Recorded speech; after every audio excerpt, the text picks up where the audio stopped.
റാങ്കിൽ എത്താനുള്ള പ്രധാന കാരണം എന്റെ ലീഡർമാരാണ്. Jishnu sir, Alsar sir, Unnikrishnan sir, അതുപോലെ തന്നെ റസാഖ് സാറ്, സജിത്ത് മേഡം. അങ്ങനെ ഇതിന്റെ എല്ലാ ഉള്ളിൽ നിന്നുള്ള എല്ലാ ആദരവും സ്നേഹവും ബഹുമാനവും എല്ലാം ഞാൻ അവർക്ക് കൊടുക്കുന്നു. അവർക്ക് വേണ്ടി ഒരു ഉഗ്രം കയ്യേറ്റ് കൊടുക്കും. അതോടൊപ്പം തന്നെ ഞാൻ PC റാങ്കിലായ സമയത്ത് പണ്ട് നബി പറഞ്ഞു ഏറ്റവും രുചികരമായ ഭക്ഷണം ഏതാണ് എന്ന് പ്രജകളോട് ചോദിക്കേണ്ടായി.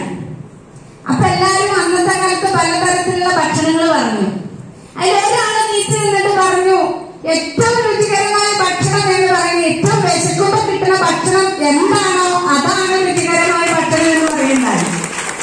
എന്ന് പറഞ്ഞതുപോലെ ഞാൻ TC റാങ്കിൽ ഇവിടെ കയറിയ സമയത്ത് നമ്മളെ ആയിഷ മേഡം എന്നെ എടുത്ത് പറയുണ്ടായി, സുഭദ്രനെ കുറിച്ച് പറയുണ്ടായി ആയിഷ മേഡം. അതേപോലെ തന്നെ നിഷാന്ത് സാർ ഇവിടെ പറയുണ്ടായി, നമ്മുടെ മഞ്ചേരിയിലുള്ള സുരേഷ് സാറും പറയുണ്ടായി. അതിലും വലിയൊരു ഇതെന്ന് വെച്ചാൽ നമ്മൾ അന്നത്തെ ടോപ്പ് ലീഡറായിട്ടുള്ള പെന്നി സാറും കൂടെ പറഞ്ഞപ്പോഴേക്കിന് മനസ്സിൽ ലഡു പൊട്ടി എന്ന് പറഞ്ഞതുപോലെ സന്തോഷം കൊണ്ട് അത്ര വലിയൊരു സന്തോഷം. അതുപോലെ തന്നെ നമ്മൾ ഈ ഒരു മേഖല എന്ന് പറയുന്നത് വലിയൊരു വല നമ്മുടെ കയ്യിലാണ് തന്നിട്ടുള്ളത്. ഇതിന്